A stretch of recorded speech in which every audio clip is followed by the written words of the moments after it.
Gulistan Facebook live page में आपका खैर मकदम और मैं हूं आपके साथ जमशेद मलिक। इस वक्त मैं एक बड़े इशू को लेके आपके सामने हाजिर हुआ हूं, जो इशू मुगल शाहरा से जुड़ा हुआ है, क्योंकि जम्मू कश्मीर इंतजामिया की तरफ से मुगल शाहरा पर अगरचे के गुजर बकरवाल तबके के लोगों को आवाजाही की इजाजत है, उनके साथ उनकी गाड़ियों को चलने की इजाजत है या मालबरदार गाड़ियों को चलने की इजाजत है, तहम खिताब पीर पंचाल को वादी कश्मीर से जोड़ने वाली मुगल शाहरा पर आज भी मुसाफिर बरदार गाड़ियों या माल बरदार गाड़ियों, मुसाफिर बरदार गाड़ियां या निजी गाड़ियों को चलने की इजाजत नहीं है।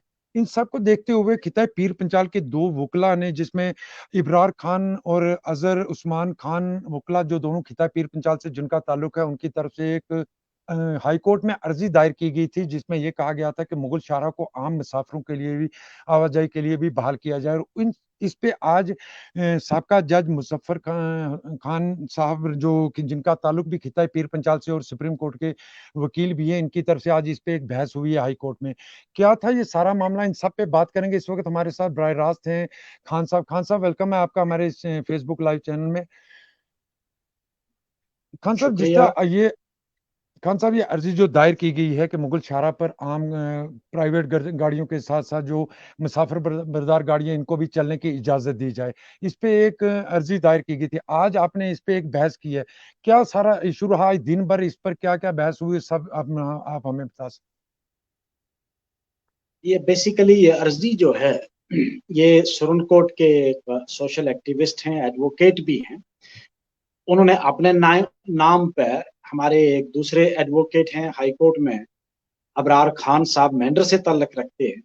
उन्होंने ये बहसियत एक वकील के दायर की थी और उन्होंने ही मुझे रिक्वेस्ट की थी कि और बाकी जो दीगर वकला थे पुंछ रजौरी के और जो दीगर पब्लिक भी थी, उन्होंने मुझे कहा था कि आप इसको आर्गू करें, इसको बहस करें।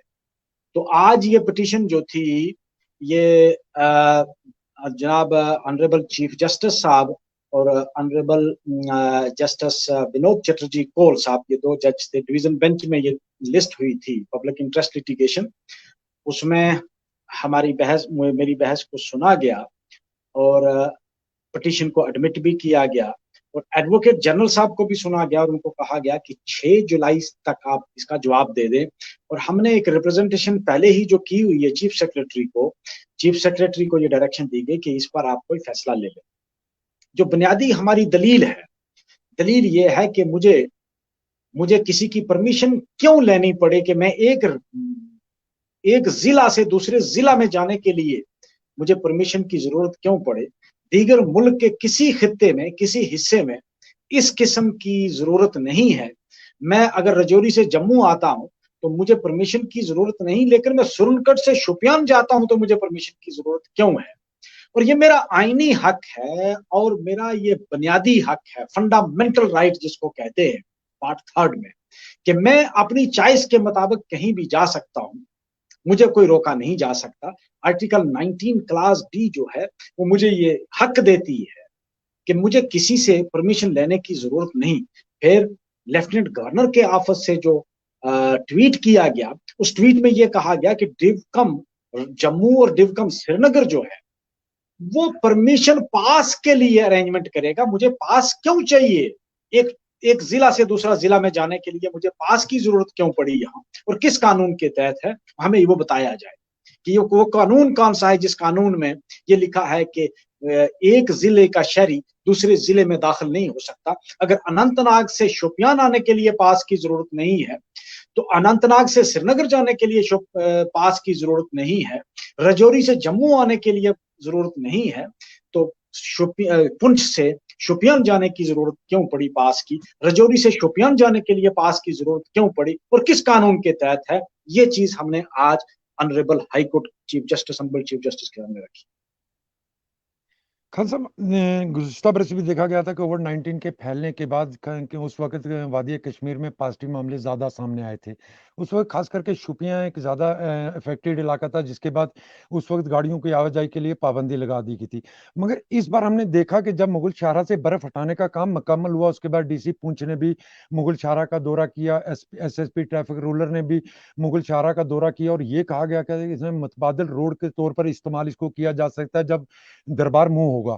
क्या लगता है कारण कि उस पे बर्फ हटाने के बावजूद भी शाहरा को गाड़ियों की आवाजाही के लिए बहाल नहीं किया गया और आज भी परमिशन बरकरार है? खास करके अगर हम खिताय पीर पंचाल के लोगों की बात करें या यहाँ के स्टूडेंट की बात करें या वो लोग जो यहाँ से वादी की तरफ काम करने के लिए गए थे, उन लोगों को 3 घंटे का सफर जो है, अगर ये रोड खुल जाती है 3 घंटे में वो अपने घर पहुंच सकते हैं, मगर उनको 1.5 दिन का सफर लगभग तय करना पड़ता है। एक दिन जम्मू जाना है उनको, उसके बाद वहां जाना है। क्या कारण लगते हैं कि शाहरा को गाड़ियों की आवाजाही पर आज भी पाबंदी लगी? देखो, हमारी यही दलील थी जो आप सवाल पूछ रहे हो, यही मेरी आज दलील थी ऑनरेबल हाई कोर्ट में। बड़े लेंथी आर्गुमेंट हुए, बहुत देर तक हमें मुझे सुना गया। हमारा बुनियादी आर्गुमेंट यही था कि एक आदमी अगर बीमार है, चाहे उसको कोविड है या कोई दूसरी बीमारी है, वो आदमी जम्मू पहुंचेगा, उसको कम से कम 250-250 किलोमीटर चलना है, पुंछ का सफर तय करके जम्मू पहुंचना है। और कुछ बीमारियां ऐसी हैं जिनका इलाज सिर्फ सौरा में है, और सौरा बेस्ट इंस्टीट्यूट माना जाता है। आप हमें 126 किलोमीटर का सफर जो है हमें तय करना है अगर मुझे पुंछ से श्रीनगर पहुंचना है। और अगर मैं वाया जम्मू जाना है मुझे 588 किलोमीटर चलना है। कमो पेश 1-2 किलोमीटर का फर्क हो सकता है, जो मैंने पिटीशन में वकला ने लिखा है, उन्होंने मेरे ख्याल में कैलकुलेट करके लिखा होगा। तो एक आदमी अगर पुंछ में बीमार होता है तो वो 2.5 से 3 घंटा में हमारी यूनियन टेरिटरी के बेस्ट इंस्टीट्यूट सौरा में 3 घंटे में पहुंच सकता है, उसकी जान बच सकती है। लेकिन उस ट्वीट के मुताबिक अगर कोई आदमी बीमार है, वो सीरियस कंडीशन में भी है, तो उसको पहले परमिशन लेनी है। परमिशन कहां से लेनी है ये भी पता कोई नहीं, क्योंकि ट्वीट में ये भी नहीं कहा गया। अगर ट्वीट को हम गवर्नमेंट ऑर्डर मान लेते हैं, क्योंकि डिप्टी कमिश्नर ने तो गवर्नमेंट ऑर्डर ही मानना है भाई, जो लेफ्टिनेंट गवर्नर साहब का ट्वीट है तो वो समझो ऑर्डर है, वो तो हुक्मनामा है। तो उसमें यह भी नहीं बताया गया कि हमने किस ऑफिसर के पास जाना है। और आपको पता है कि जब ऑफिसर के पास जाएंगे तो दरखास्त देनी है, दरखास्त पर फिर नोटा नाटी होगी, फिर रिपोर्ट मांगी जाएगी, डॉक्टर का सर्टिफिकेट मांगा जाएगा। तो मुझे बीमार को सुरनकोट से शोपियान या श्रीनगर ले जाने के लिए मुझे पहले परमिशन की जरूरत क्यों पड़ी और किस कानून के तहत? देखो, हमारा मुल्क आइन की बालादस्ती को मानता है। आइन सबसे बड़ा कानून माना जाता है हमारे मुल्क का। और जितने भी ऑफिसर्स हैं पॉलिटिकल, जो जिनको हम गवर्नेटोरियल पोस्ट कहते हैं, वो हल्फ लेते हैं आइन का कि हम आइन की बालादस्ती को कायम रखेंगे और हम आइन के मुताबिक काम करें। वही आइन जो है मुझे भी, आपको भी, रजौरी पुंछ की तो तमाम आवाम को, पूरे हिंदुस्तान के हर सिटीजन को ये हक देता है कि मैं अपनी चॉइस के मुताबिक किसी खित्ते में किसी वक्त भी जा सकता हूं, मुझे कोई रोक नहीं सकता। तो फिर एक ट्वीट जो है वो मेरी मुंतकली पे, मेरी हरकत पे, मेरी मूवमेंट पे पाबंदी लगा देती है, तो वो इलीगल है, अनकॉन्स्टिट्यूशनल है। जैसा जिस तरह आपकी तरफ से ये कहा गया खान साहब के 6 तारीख को इस पे दोबारा एक बहस होगी, क्या उम्मीद करें, खास करके हम खिताय पीर पंचाल के लोग क्या उम्मीद करें कि क्या इस पे 6 तारीख के कब तक इसका फैसला सामने आ सकता है? इसकी उम्मीद कब तक लोग कर सकते हैं? देखिए, मुझे पूरी उम्मीद है कि ऑनरेबल हाई कोर्ट का जो आज एटीट्यूड था, हम उम्मीद कर सकते हैं। बाकी जजेस का फैसला क्या आता है वो कोई आदमी, वो ज्योतिषी भी नहीं बता सकते। लेकिन जो जो जो कानूनी दलीलें, जो दलाइल हमने पेश किए हैं, उससे ये लगा है, उम्मीद है कि गवर्नमेंट के पास कोई ऐसा जवाब नहीं है कि वो अपने इस एक्शन को जस्टिफाई कर सके या इसको कानूनी तौर पर सही साबित कर सके कि ये आइन के अंदर है, ये आइन से बाहर है। आइन इसकी इजाजत नहीं देता है कि आप अपनी मर्जी से जिसकी नादरशाही ऑर्डर इशू करोगे, जिसकी मर्जी आएगी जहां उसको बंद कर दोगे कि तुम वहां नहीं जा सकते, तुम वहां नहीं जा सकते। ऐसी इजाजत आइन जो है वो नहीं देता है। मुझे उम्मीद है कि ऑनरेबल हाई कोर्ट कंसीडर करने के बाद, उनके जो गुजरात आएंगे, जो जवाब आएगा, उसको कंसीडर करने के बाद ऑनरेबल हाई कोर्ट डायरेक्शन देगा गवर्नमेंट को कि भाई तमाम सिटीजन को उस रोड पर अलो किया जाए। शुक्रिया बहुत बहुत सर।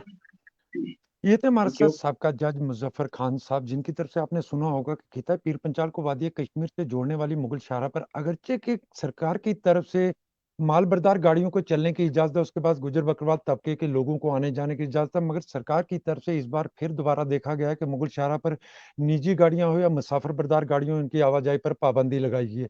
जिसके बाद खिता पीर पंचाल के लोगों की तरफ से कई सवाल उठाए गए और अब खिता के लोगों की तरफ से कोर्ट का रुख किया गया, जहां साहब जज मुजफ्फर इकबाल खान साहब इस पे बहस कर रहे हैं और उम्मीद जाहिर करते हैं कि ये अपने इस कामयाब हों इस अपने मकसद में और जल्द ये इशारा खुले और लोगों की मुश्किलात जल्द से जल्द दूर हों।